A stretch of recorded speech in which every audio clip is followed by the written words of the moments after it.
Stream.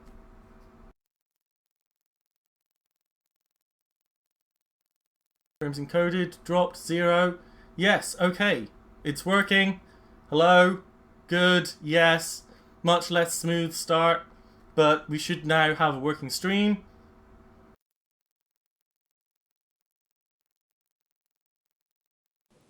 Okay, hello everyone and welcome to the second attempt to episode number 7 of Crossing Zebras TV, talking about faction warfare. We have a huge panel of guests on today. Galante Militia has blobbed as usual, but what are you gonna do? So let's just get straight into it. Firstly, I am, as always, your host, Apothony. I'm a member of Pandemic Legion, used to be Immortals, and before that Eve Uni, and I now host the show and write and cast the Alliance tournament this year, and all that kind of stuff. You don't give a shit about me, so please, friends, introduce yourselves.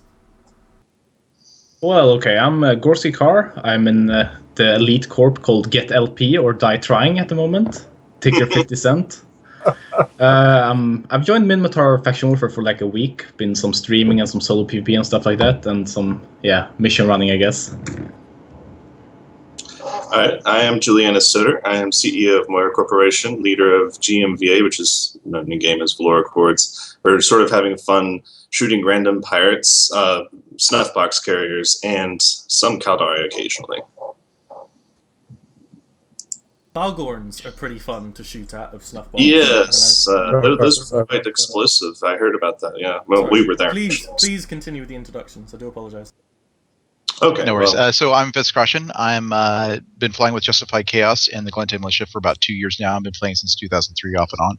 I'm a director. I do a lot of small gang stuff, and primarily I'm focused on more of the occupancy warfare and fleet warfare style of fights in FW. And I'm Marcel Devereaux, CEO of Adaron Robotics, a third-party developer. I created Aura for Android and just run around shooting Caldari. Right, I'm Naiden. I'm the editor-in-chief of Crossing Zebras. I'm also the diplomat of the GMVA. Small gang, occasional FC, line member, shoot snuff, shoot squids, whatever. I want to start off the show by giving a big shout-out to our sponsors, EveBet. You can bet on real-life sports. You can bet on EVE events like the Alliance tournament that's coming up. It's good times. It's industry standard odds, I think it's called. They're really reliable people and cool people that support the community. So go there, eve-bet.com, spend some ISK, have some fun, maybe win some money. It's good times.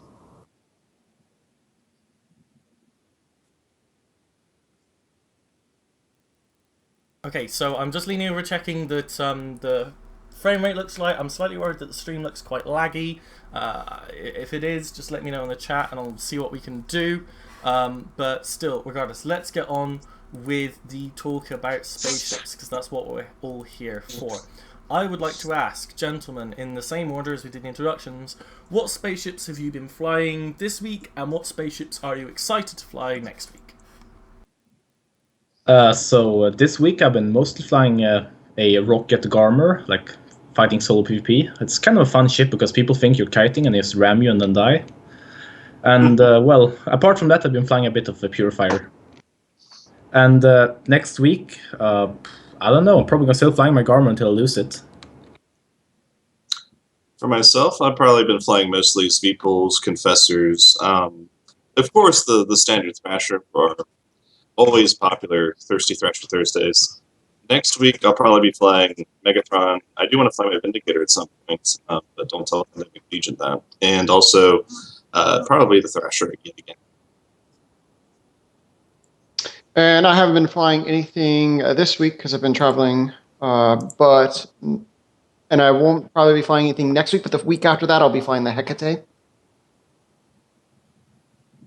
Oh, yes, of course. I'll definitely be flying that too. Is it releasing next week? 2 weeks, or a week and a half, or whatever. Okay, so Yeah, what I'm about looking forward to My first, yeah. I guess you skipped me, but that's cool. No, No, you go mostly best, I've been you go flying best. slicers and a little bit, and I've also been flying zealots recently. We've started to do more of the Amar stuff. Next week, I really kind of want to get into Ashimu because those look like a lot of fun. I'm looking forward to the Hecate, but I've never really been doing much of the T3 destroyers, though I really, really, really like this Fipple. Yeah, same here. It's kind of a mixed bag, you know. I've been flying Confessors a bit, losing a couple of Confessors, been flying Zealots. I think I was in a Megathron at some point, but yeah, I really want to do more of the T3Ds. Suppose I'm looking forward to the new ones, but I already found my favorite, which is the Confessor. Of course, I'm flying the Dramiel every other day, more or less. It's my favorite ship, so it's been a lot of that as well. And the Thrashers, of course. As you're all Galmal, are you all looking forward to the Hecate, which is supposed to be the most overpowered thing since the original Svipple? Well, yeah, I I can't mean, confirm. CCP actually has some contradictions about the pronunciation. I say it's Hecate. So the most recent video claims it was the Hecate. But I say it's cancer. Yeah, but to answer your question, yes, we're looking forward to the overpoweredness of it. Okay, so It's going to be interesting from a kiting perspective, definitely. I mean, real Hecates are going to be just disgusting, and the blaster ones are going to throw out so much DPS. It's stupid. To correct you, it's rail hole. yeah, I mean that's the thing. The whole tank makes it really interesting for like micro gang, really small gangs. When you're not flying with Logi, I think it's going to be a really interesting solo ship as well. I mean, it still looks like crap according to me, but apparently I'm the only one who thinks so. So fine, whatever. It looks quite nice on the test server, though. Actually, I played it last night. It looks like like a white chocolate bar that's melted slightly, and a toy, something in between there. Okay, so we're here today to talk about faction warfare. Before we do that, we should probably explain what faction warfare is for people who aren't actively involved in it, for people who are brand new to the game. So just for the sake of completeness, Nidden, if you'd be so kind to give a brief explanation as to what the super basics of faction warfare is.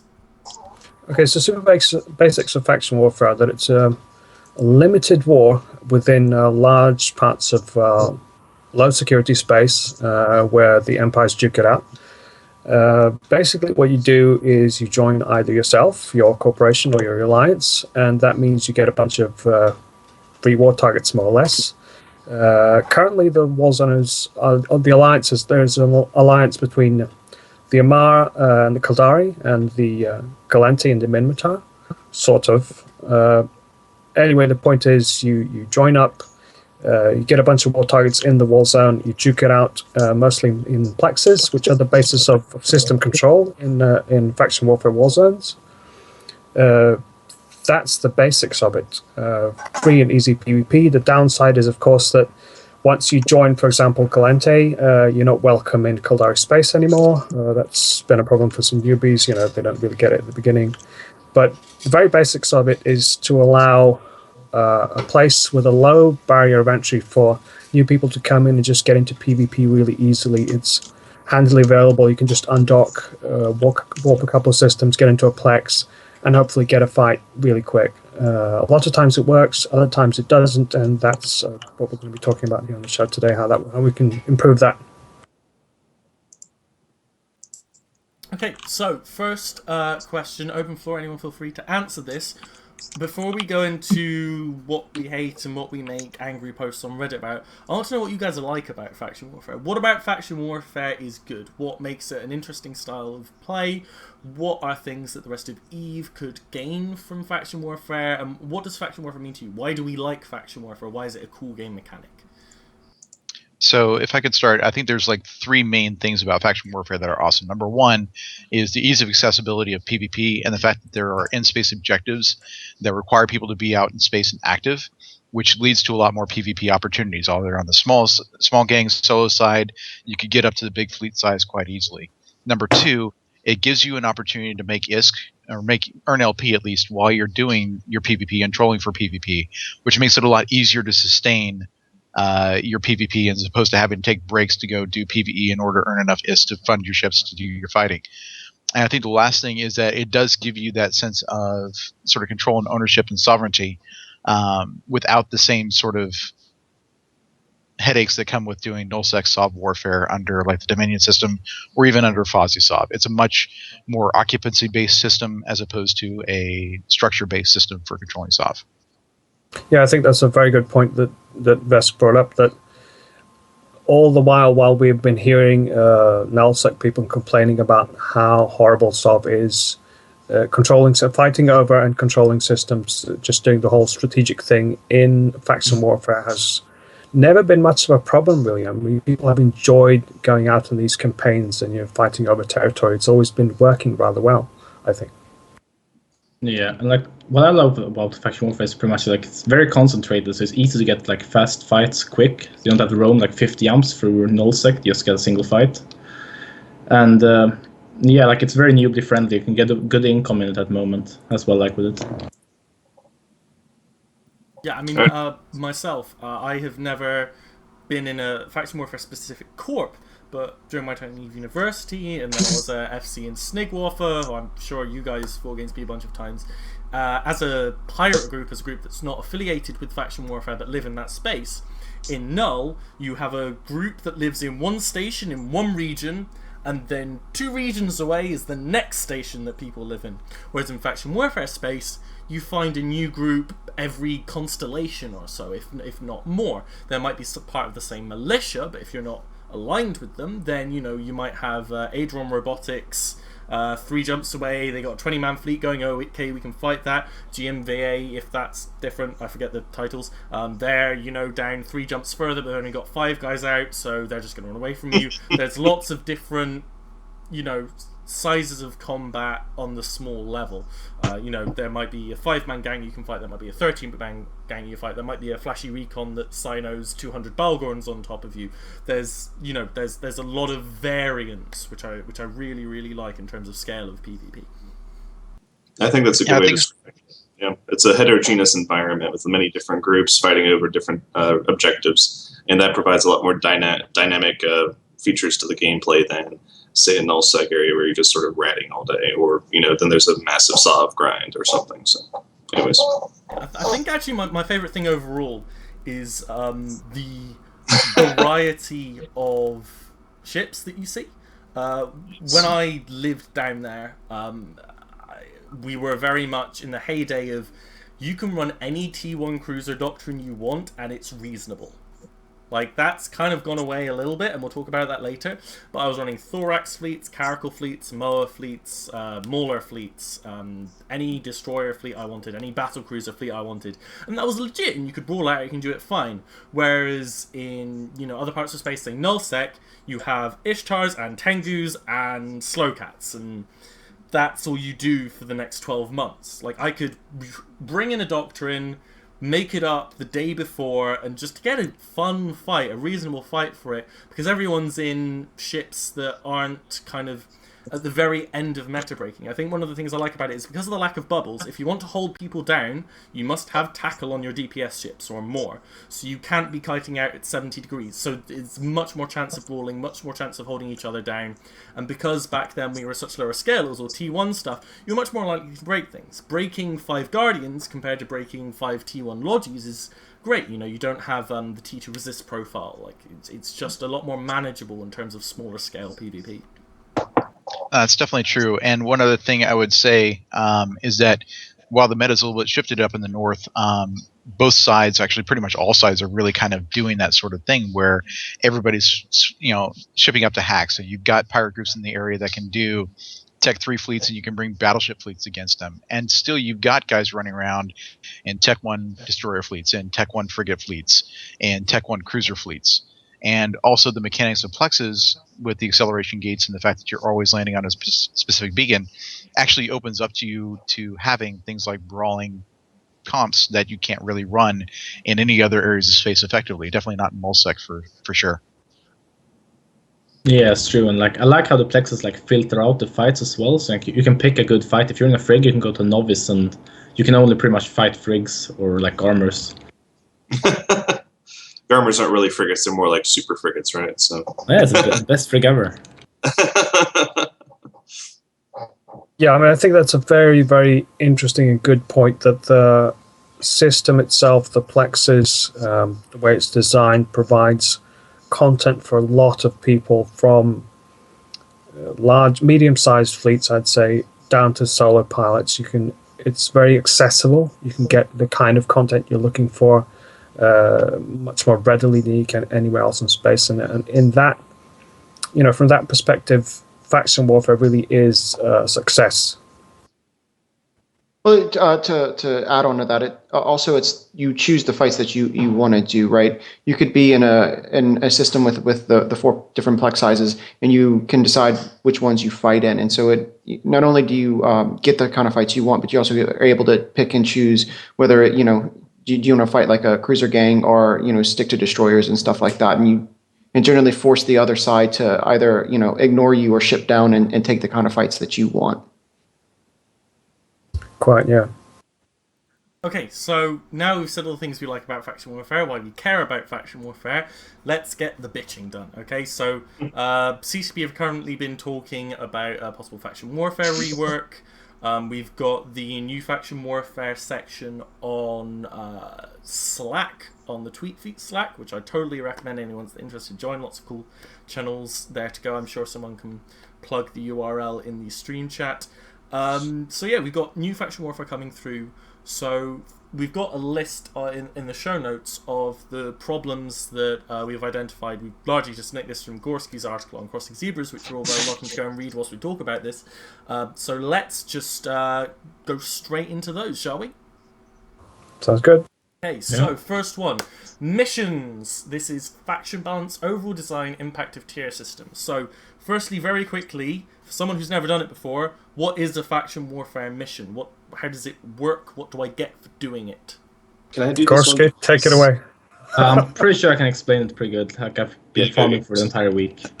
So basically, some systems have agents in them that give faction warfare missions, and they're kind of similar to burner missions. As you only need to kill like 1 or 4 targets max, and they're easily doable in a bomber unless you're in the most unfortunate faction like Galenta or some shit.